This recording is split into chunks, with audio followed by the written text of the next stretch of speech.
Report চেয়ে পাঠিয়েছে। নজর রাখবো সেই খবরে। স্বরাষ্ট্র মন্ত্রকের রিপোর্ট সিআরপিএফ এর ডিজি রিপোর্ট দিয়ে দিয়েছে, কারণ এই যে ইডি এনফোর্সমেন্ট ডিরেক্টরেট তা সরাসরি অর্থ মন্ত্রকের আওতায় পড়ে। স্বরাষ্ট্র মন্ত্রক তাই রিপোর্ট চেয়ে পাঠিয়েছে কেন কালকে ইডি আধিকারিকদের কাজে হস্তক্ষেপ করা হলো।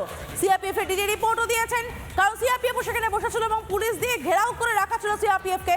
আমি সরাসরি চলে যাবো ইন্দ্রাশিসের কাছে। ইন্দ্রাশিস, কি রিপোর্ট দিয়েছে, কি বলা হয়েছে রিপোর্টে?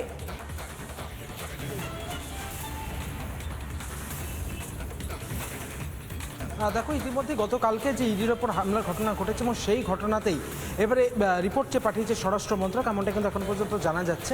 এবং ইতিমধ্যেই সেখানকার যারা সিআরপিএফ রয়েছে, সিআরপিএফের পক্ষ থেকে রিপোর্ট পেশ করা হয়েছে।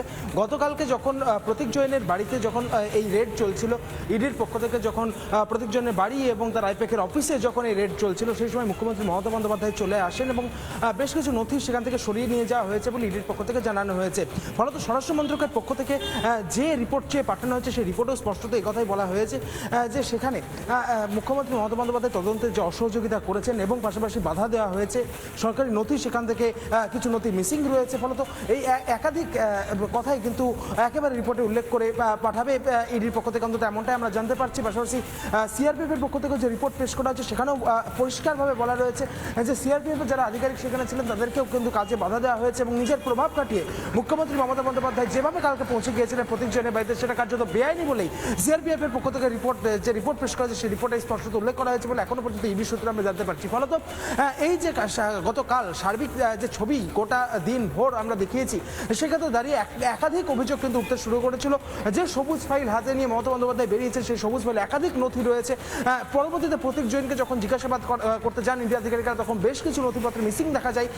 সেই মিসিং কাগজপত্র কি সেই সবুজ ফাইলে ছিল, সেই একাধিক প্রশ্ন কিন্তু এখন উঠতে শুরু করেছে। তবে গতকালকে যে পরিস্থিতি তৈরি হয় তার প্রেক্ষিতে স্বরাষ্ট্র মন্ত্রকের পক্ষ থেকে ইডির কাছে রিপোর্ট পেশ করা হয়েছে, সেই রিপোর্ট ইতিমধ্যে পাঠানোর প্রক্রিয়াও কিন্তু শুরু করেছে ইডির আধিকারিকেরা। সিআরপিএফের পক্ষ থেকে যে রিপোর্ট পেশ করা হয়েছে সেই রিপোর্টে স্পষ্টত মমতা বন্দ্যোপাধ্যায়ের বিরুদ্ধে একাধিক অভিযোগও কিন্তু করা হয়েছে। একাধিক অভিযোগ করা হয়েছে এবং এই একাধিক অভিযোগ খতিয়ে দেখা হবে, স্বরাষ্ট্র মন্ত্রক খতিয়ে দেখবে। কারণ ইডি আবার বলছে এনফোর্সমেন্ট ডিরেক্টরেট অর্থ মন্ত্রকের আওতাধীন একটি সংস্থা, স্বাধীন তদন্তকারী সংস্থা, তাদের কাজে হস্তক্ষেপ কার্যত একেবারে বেআইনি।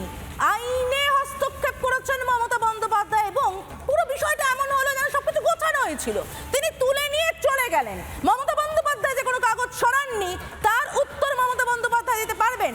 যেখানে বারবার বলা হচ্ছে মানি লন্ডারিং কেস, ইডি বড় করে লিখছে মানি লন্ডারিং কেস। কাল সোশ্যাল মিডিয়াতে এক্স হ্যান্ডেলে পোস্ট করেছে ইডি বারবার লিখছে মানি লন্ডারিং কেস। তারপরেও মমতা বন্দ্যোপাধ্যায় কেন কাগজ তুলে নিয়ে গেলেন? কি আছে এই সবুজ ফাইলে, কি রয়েছে? মমতা বন্দ্যোপাধ্যায় যে গাড়িতে ভর্তি করে কাগজ তুলে নিয়ে গেছেন, যার থেকে একটি কাগজ পড়ে গেছে যার উপরে গভর্নমেন্ট অফ ওয়েস্ট বেঙ্গল লেখা। কেন গভর্নমেন্ট অফ ওয়েস্ট বেঙ্গল লেখা কাগজ প্রতীক জৈনের অফিসে, বাড়িতে কোথাও থাকতে পারে? কোনোভাবেই কি থাকতে পারে?